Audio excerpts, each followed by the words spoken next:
मैं भुवनेश्वरी देवी का ध्यान करता हूँ। उनके श्री अंगों की आभा प्रभात काल के सूर्य के समान है और मस्तक पर चंद्रमा का मुकुट है। वे उभरे हुए स्तनों और 3 नेत्रों से युक्त हैं। उनके मुख पर मुस्कान की छटा छाई रहती है और हाथों में वरद, अंकुश, पाश एवं अभय मुद्रा शोभा पाते हैं। ऋषि कहते हैं, देवी के द्वारा वहां महादैत्यपति शुंभ के मारे जाने पर इंद्र आदि देवता अग्नि को आगे करके उन कात्यायनी देवी की स्तुति करने लगे। उस समय अभीष्ट की प्राप्ति होने से उनके मुख कमल दमक उठे थे और उनके प्रकाश से दिशाएं भी जगमगा उठी थीं। देवता बोले, शरणागत की पीड़ा दूर करने वाली देवी हम पर प्रसन्न हो। संपूर्ण जगत की माता प्रसन्न हो। विश्वेश्वरी, विश्व की रक्षा करो। देवी, तुम ही चराचर जगत की अधीश्वरी हो। तुम इस जगत का एकमात्र आधार हो, क्योंकि पृथ्वी रूप में तुम्हारी ही स्थिति है। देवी, तुम्हारा पराक्रम अलंघनीय है।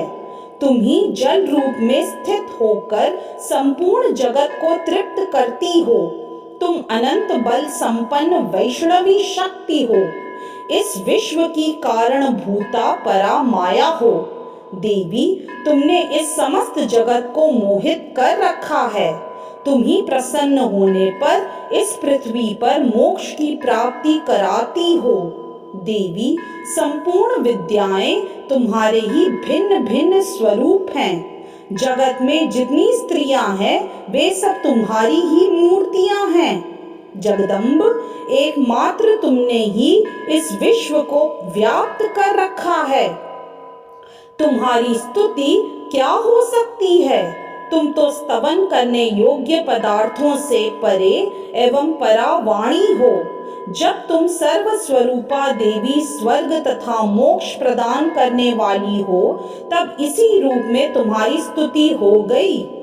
तुम्हारी स्तुति के लिए इससे अच्छी उक्तियां और क्या हो सकती हैं? बुद्धि रूप से सब लोगों के हृदय में विराजमान रहने वाली तथा स्वर्ग एवं मोक्ष प्रदान करने वाली नारायणी देवी, तुम्हें नमस्कार है। कला, काष्ठा आदि के रूप से क्रमशः परिणाम, अवस्था परिवर्तन की ओर ले जाने वाली तथा विश्व का उपसंहार करने में समर्थ नारायणी, तुम्हें नमस्कार है। नारायणी, तुम सब प्रकार का मंगल प्रदान करने वाली मंगलमयी हो। कल्याणदायिनी शिवा हो। सब पुरुषार्थों को सिद्ध करने वाली शरणागत वत्सला, 3 नेत्रों वाली एवं गौरी हो। तुम्हें नमस्कार है।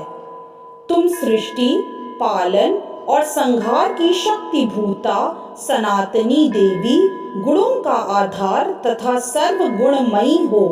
नारायणी, तुम्हें नमस्कार है। शरण में आए हुए दीनों एवं पीड़ितों की रक्षा में संलग्न रहने वाली तथा सबकी पीड़ा दूर करने वाली नारायणी देवी, तुम्हें नमस्कार है। नारायणी, तुम ब्रह्माणी का रूप धारण करके हंसों से जुते हुए विमान पर बैठती तथा कुश मिश्रित जल छिड़कती रहती हो। तुम्हें नमस्कार है। माहेश्वरी रूप से त्रिशूल, चंद्रमा एवं सर्प को धारण करने वाली तथा महान वृषभ की पीठ पर बैठने वाली नारायणी देवी, तुम्हें नमस्कार है। मोरों और मुर्गों से घिरी रहने वाली तथा महाशक्ति धारण करने वाली कौमारी रूप धारिणी निष्पापे नारायणी, तुम्हें नमस्कार है। शंख, चक्र, गदा और शारंग धनुष रूप उत्तम आयुधों को धारण करने वाली वैष्णवी शक्ति रूपा नारायणी, तुम प्रसन्न हो। तुम्हें नमस्कार है। हाथ में भयानक महाचक्र लिए और दाढ़ों पर धरती को उठाए वाराही रूप धारिणी कल्याणमयी नारायणी, तुम्हें नमस्कार है। भयंकर नृसिंह रूप से दैत्यों के वध के लिए उद्योग करने वाली तथा त्रिभुवन की रक्षा में संलग्न रहने वाली नारायणी, तुम्हें नमस्कार है। मस्तक पर किरीट और हाथ में महावज्र धारण करने वाली, सहस्त्र नेत्रों के कारण उद्दीप्त दिखाई देने वाली और वृतासुर के प्राणों का अपहरण करने वाली इंद्र शक्ति रूपा नारायणी देवी, तुम्हें नमस्कार है। शिवदूती रूप से दैत्यों की महती सेना का संहार करने वाली, भयंकर रूप धारण तथा विकट गर्जना करने वाली नारायणी, तुम्हें नमस्कार है। दाढ़ों के कारण विकराल मुख वाली, मुंडमाला से विभूषित मुंडमर्दिनी चामुंडा रूपा नारायणी, तुम्हें नमस्कार है।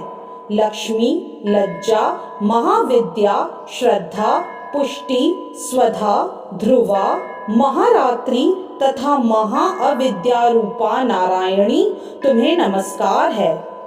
मेधा, सरस्वती, वरा, श्रेष्ठा, भूति, ऐश्वर्य रूपा बाभ्रवी, भूरे रंग की अथवा पार्वती, तामसी, महाकाली, नियता, संयम परायणा तथा ईशा, सबकी अधीश्वरी रूपिणी नारायणी, तुम्हें नमस्कार है। सर्वस्वरूपा, सर्वेश्वरी तथा सब प्रकार की शक्तियों से संपन्न दिव्य रूपा दुर्गे देवी, सब भयों से हमारी रक्षा करो, तुम्हें नमस्कार है। कात्यायनी, यह 3 लोचनों से विभूषित तुम्हारा सौम्य मुख सब प्रकार के भयों से हमारी रक्षा करे, तुम्हें नमस्कार है। भद्रकाली, ज्वालाओं के कारण विकराल प्रतीत होने वाला, अत्यंत भयंकर और समस्त असुरों का संहार करने वाला तुम्हारा त्रिशूल भय से हमें बचाए, तुम्हें नमस्कार है। देवी, जो अपनी ध्वनि से संपूर्ण जगत को व्याप्त करके दैत्यों के तेज नष्ट किए देता है, वह तुम्हारा घंटा हम लोगों की पापों से उसी प्रकार रक्षा करे जैसे माता अपने पुत्रों की बुरे कर्मों से रक्षा करती है। चंडिके, तुम्हारे हाथों में सुशोभित खड़ग जो असुरों के रक्त और चर्बी से चर्चित हैं, हमारा मंगल करें, हम तुम्हें नमस्कार करते हैं। देवी, तुम प्रसन्न होने पर सब रोगों को नष्ट कर देती हो और कुपित होने पर मनोवांछित सभी कामनाओं का नाश कर देती हो। जो लोग तुम्हारी शरण में जा चुके हैं, उन पर विपत्ति तो आती ही नहीं। तुम्हारी शरण में गए हुए मनुष्य दूसरों को शरण देने वाले हो जाते हैं। देवी अंबिके, तुमने अपने स्वरूप को अनेक भागों में विभक्त करके नाना प्रकार के रूपों से जो इस समय इन धर्मद्रोही महादैत्यों का संहार किया है, वह सब दूसरी कौन कर सकती थी।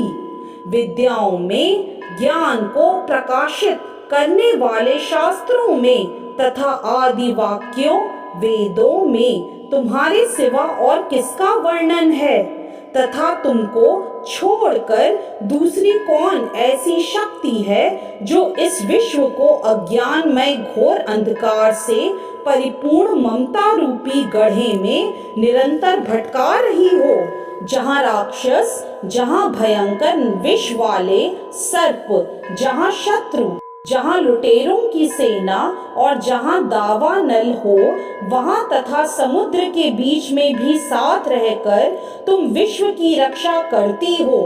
विश्वेश्वरी, तुम विश्व का पालन करती हो, विश्वरूपा हो, इसलिए संपूर्ण विश्व को धारण करती हो। तुम भगवान विश्वनाथ की भी वंदनीय हो। जो लोग भक्ति पूर्वक तुम्हारे सामने मस्तक झुकाते हैं, वे संपूर्ण विश्व को आश्रय देने वाले होते हैं।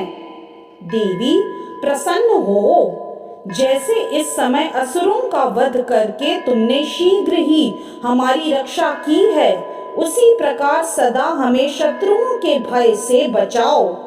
संपूर्ण जगत का पाप नष्ट कर दो और उत्पात एवं पापों के फल स्वरूप प्राप्त होने वाले महामारी आदि बड़े बड़े उपद्रवों को शीघ्र दूर करो।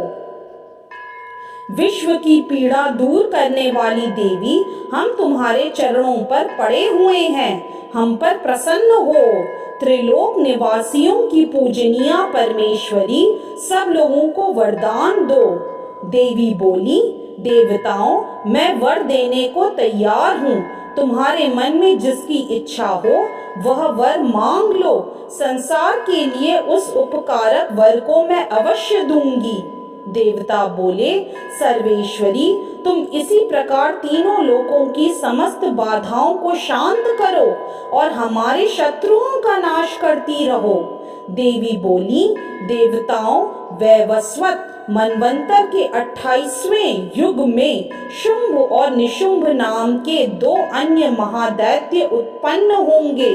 तब मैं नंद गोप के घर में उनकी पत्नी यशोदा के गर्भ से अवतीर्ण हो विंध्याचल में जाकर रहूंगी और उक्त दोनों असुरों का नाश करूंगी। फिर अत्यंत भयंकर रूप से पृथ्वी पर अवतार ले मैं वैप्रचित नाम वाले दानवों का वध करूंगी। उन भयंकर महादैत्यों को भक्षण करते समय मेरे दांत अनार के फूल की भांति लाल हो जाएंगे। तब स्वर्ग में देवता और मर्त्यलोक में मनुष्य सदा मेरी स्तुति करते हुए मुझे रक्त दंतिका कहेंगे। फिर जब पृथ्वी पर 100 वर्षों के लिए वर्षा रुक जाएगी और पानी का अभाव हो जाएगा, उस समय मुनियों के स्तवन करने पर मैं पृथ्वी पर अयोनिजा रूप में प्रकट होऊंगी और 100 नेत्रों से मुनियों को देखूंगी। अतः मनुष्य शताक्षी इस नाम से मेरा कीर्तन करेंगे। देवताओं, उस समय मैं अपने शरीर से उत्पन्न हुए शाकों द्वारा समस्त संसार का भरण पोषण करूंगी। जब तक वर्षा नहीं होगी तब तक वे शाक ही सबके प्राणों की रक्षा करेंगे। ऐसा करने के कारण पृथ्वी पर शाकंभरी के नाम से मेरी ख्याति होगी। उसी अवतार में मैं दुर्गम नामक महादैत्य का वध भी करूंगी। इससे मेरा नाम दुर्गा देवी के रूप से प्रसिद्ध होगा। फिर मैं जब भीम रूप धारण करके मुनियों की रक्षा के लिए हिमालय पर रहने वाले राक्षसों का भक्षण करूंगी, उस समय सब मुनि भक्ति के नतमस्तक होकर मेरी स्तुति करेंगे। तब मेरा नाम भीमा देवी के रूप में विख्यात होगा।